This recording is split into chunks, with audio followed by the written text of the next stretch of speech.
Well, hello everyone. I'm Doug Thiel, your union president. I sat down actually to write a president's message for the article in our newsletter, and then I realized I probably had a little too much to say, and maybe thought it might be less painful if I just did a short video to go over a couple things. I want to briefly talk about post-Janus updates. That's been about 5 weeks now since that decision was rendered, and as you know, it makes it such that in order to have union dues, you need to be a signed union member. Since that time, we've actually increased our membership in the last 5 weeks, largely due to the fact that some people who we send messages to let them know that they're former fair share payers, they can easily migrate using our new website and register online. That'll be an ongoing process. Also, we've been able to meet with, as part of AB 119, new faculty hires at new employee orientation, and they overwhelmingly sign up, over 90% plus. So all that's actually good news in that sense. But we will continue our efforts to talk about and make sure people understand the benefits of union membership, and I'll chat a little bit more about that in a second. But I wanted to let you know that your executive council had an all-day planning sessions kind of retreat on July 27th, and I'm extremely proud of the work that your executive council did on that day. Amongst many other things, we interviewed a union budget analyst at a vacant position. That person is going to be the subject of an article that you might want to take a look at in this newsletter. Mark is a CPA, kind of a pretty good qualification for a budget analyst, along with the fact that he's a strong advocate in many arenas. He's had a lot of life experience in the banking industry and other places, and he's a very strong and welcome addition to as a union official. We also interviewed some candidates for the executive director. This has been a vacant position, and given a union of our size, an executive director, a full-time person taking care of the office, making sure that there's resources for a wide variety of people, whether it be members or executive council persons that need research done, et cetera, et cetera. Very, very important position. The job description is a laundry list of things. And we have identified a strong candidate.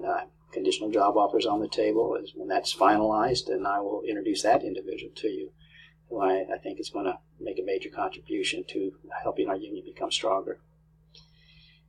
Again, I just want to say that this newsletter is kind of going to emphasize the benefits of union membership. There's 12 of them that are going to be listed for you.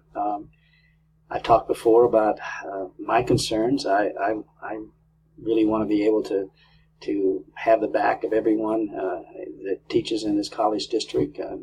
We are going to be your collective bargaining unit. That's a given, whether you're a union member or not. But when those needs, personal needs arise, and you need that kind of individualized attention and advocacy, I really want to be there for you. And it's important. And not only that, but we're going to be developing at our next executive council meeting a very strong training schedule for union members. It's going to involve a lot of topics of importance that have to do with your benefits and retirement planning and so forth. So I want to be able to extend that to everyone. So we will continue to make inroads and increase our membership. I feel good about that. Upcoming Flex Week activities. That's just around the corner. We're going to have a presence on all campuses. We're part of the Flex Week schedule. I will attend all of those. I've got some boxes that came in from the CFT with goodies in them that I will be distributing at those meetings, and as well as we'll provide some snacks and other things. And I'm more than willing to hang out after that meeting ends. If anyone wants to talk to me one-on-one, I'm available. If you for some reason can't attend that Flex activity and you email me, do so. If you want to talk on the phone, provide a contact number and a good time to call. I'm here to listen to your concerns. I'm going to continue to try to expand the communication between the executive council and the union, but it's a two-way street. And so if you're holding something in, you got some things you want to talk about, I'm willing and more than willing to listen. Okay? And lastly, I just want to mention that on Tuesday I'll be talking to the Board of Trustees at public comment. I'll remind them of something they know.